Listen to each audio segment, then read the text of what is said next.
We recently took our very first trip to Ocean City, Maryland. We booked a hotel room right along the boardwalk for 4 nights, and we will have several videos sharing our experiences with you. But the first day was focused on exploring the boardwalk and the beach itself.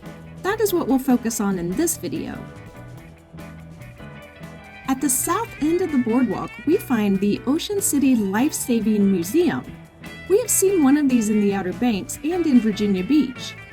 There were close to 450 of these life-saving stations along the coastal areas of the country, built by the U.S. Lifesaving Service, a predecessor to the Coast Guard. We will share more of this museum in our next video, but we just wanted to show you the exhibits about the history of this boardwalk. The Ocean City, Maryland Boardwalk began in 1902 as a small wooden walkway to help visitors access the beach. The boardwalk grew over the years and had to be rebuilt after a storm destroyed it in 1962. When it was rebuilt, it was extended to the almost 3-mile length that it is today. The boardwalk has long featured carnival rides since a carousel was added in 1912, and the museum has an exhibit with artifacts from the carnival games, the prizes awarded in the games, and the rides. They even have Laughing Sal. This is an early papier-mâché animatronic from the 1940s. She no longer moves, but you can push a button to hear her laugh.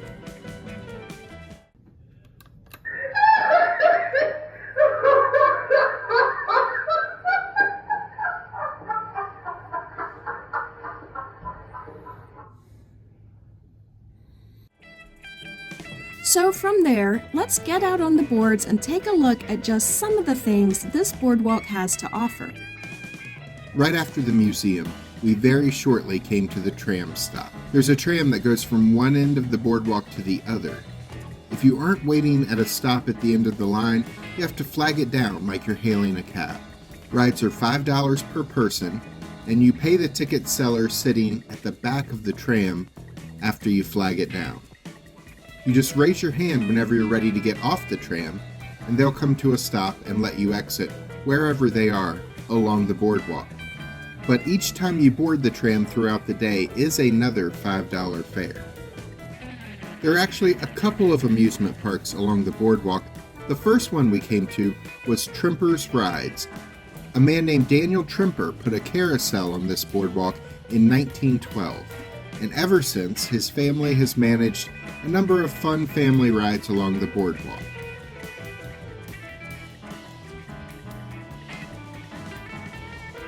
There are also several arcades along the boardwalk.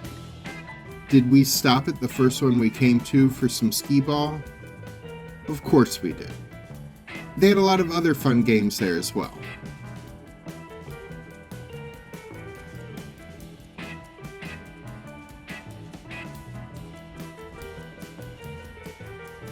A short walk later, we walked by the Ripley's Believe It or Not Auditorium. We have been to these in a few other cities. We feel like they're all pretty similar. We have not been to one yet since Alice started her channel 4 years ago now. So maybe we'll go again one day to get a video of it. But if you haven't been, these are filled with oddities, unique artifacts, and interactive exhibits. You should be able to find coupons to get in a little cheaper in the Ocean City discount books that are scattered around town. Right behind Ripley's is a pier featuring the other boardwalk amusement park called Jolly Roger at the Pier. There's a larger Jolly Roger amusement park in town, which will be featured in our next video, so please subscribe and click the notification bell so YouTube will tell you when that one gets posted. This boardwalk is a great place to eat. There are restaurants and snack shops all up and down the way, including some historic places such as Dumser's Dairyland, an ice cream spot that has been open on the boardwalk since 1939. They also have an old-timey photos place. I've been trying to talk Jack into dressing up with me and getting a picture of us taken at one of those places, but it hasn't happened yet. It will, though.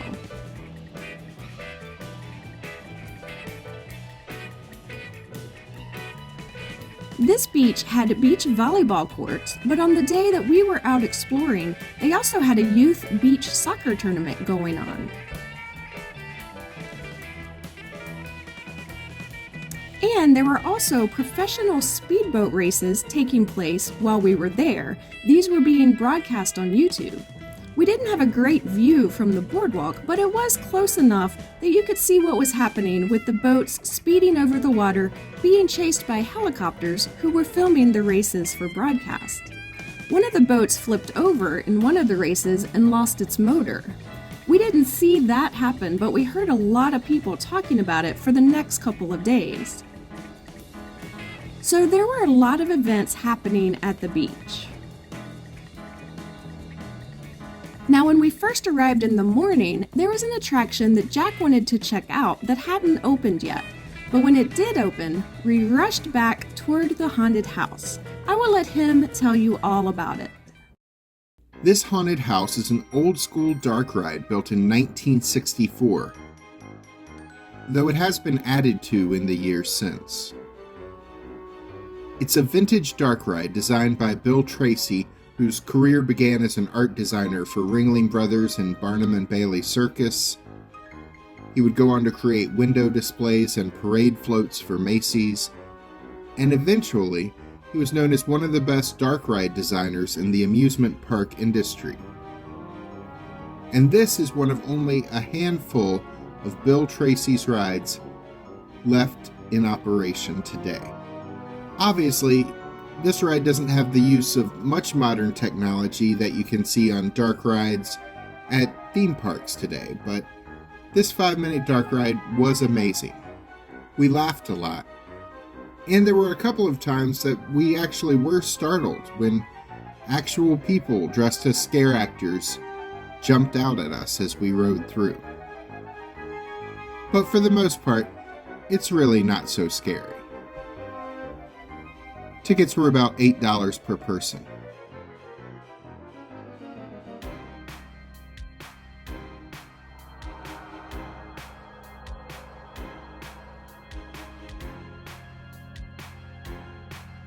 They've opened a haunted gift shop next door. Alice got a Halloween-themed mini backpack. The holiday, not the movie series. There was a lot of cool pop culture merchandise from horror movies, including the Halloween franchise, as well as more family-friendly spooky films like Beetlejuice or Nightmare Before Christmas. We debated which of the many restaurants to try and eventually decided to stop for lunch at a place called Mug and Mallet. This place is a boardwalk staple that has been open since the 1970s. They serve locally sourced seafood and classic Maryland cuisine.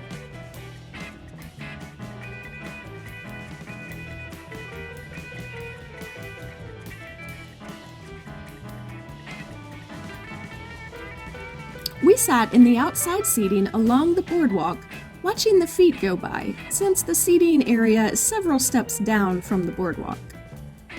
For drinks, Jack ordered a lime in the coconut, which features coconut rum, lime juice, pineapple juice, and lemon lime soda. I ordered Captain Morgan's Pirate Punch, which had Captain Morgan white rum, Parrot Bay mango, triple sec, orange juice, strawberry puree, and lemon lime soda. Both of these drinks were great beach drinks. For our meal, we split an entree and 2 appetizers. For the apps, we got Hush Puppies for $8, as well as the crab dip, which came with soft pretzels to dip for $16. We both loved this crab dip. It was amazing. For the entree that we split, we ordered fish and chips featuring rockfish fillet on a bed of fries for $20. This was good, but the crab dip was really the star of the meal. The building across from Mug and Mallet caught our eye as we ate. It was the Ocean Gallery. We were drawn to it by the appearance of the building's facade, which looks like it was decorated by a hoarder. But don't let that stop you from going in. The building is said to be made of recycled materials and reused building parts. But inside there are 3 floors of art on display. We liked these actual pieces of wood that were once a part of the boardwalk that now have photographs of the Ocean City beach and boardwalk printed on them. There is a lot of other art to take in as well. Along the way, we encountered some performances along the boardwalk, like this bagpipe player. There's also this street magician who did a number of tricks for us that were pretty good, including getting this volunteer to pick a card, any card. I won't spoil it by telling you how this particular trick ends.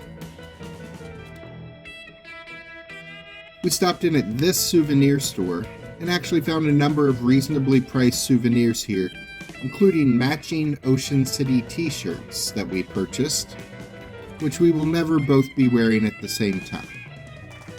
We are not that couple. We went into a number of other souvenir stores too. This one was really good, but some of them had really pushy staff trying to pressure us into buying something. I felt like I was in a timeshare sales pitch there for a few minutes. We stopped in one of the several candy stores on the boardwalk and were tempted, but didn't give in to temptation as it hadn't been that long since lunch.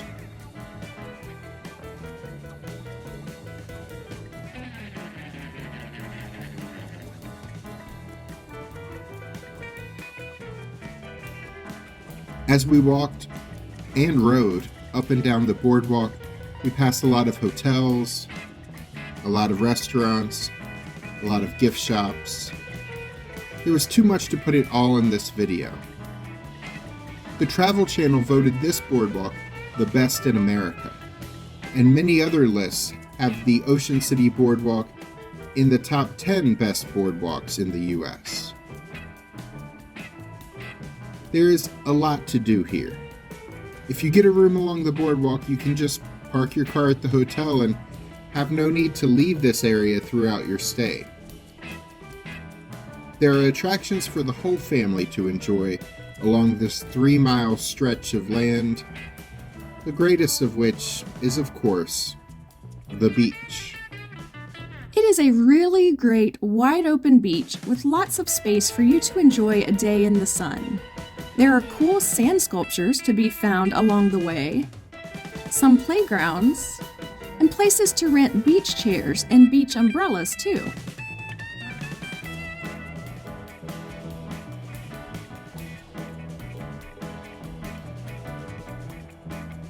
As the sun set behind us, we wrapped up our day enjoying the surf and sand. We have more to show you from our Ocean City, Maryland adventures in the future, but in the meantime, click on the links at the end of this video to see our comparison between Virginia Beach and the Outer Banks of North Carolina, or see our visit to Myrtle Beach, South Carolina.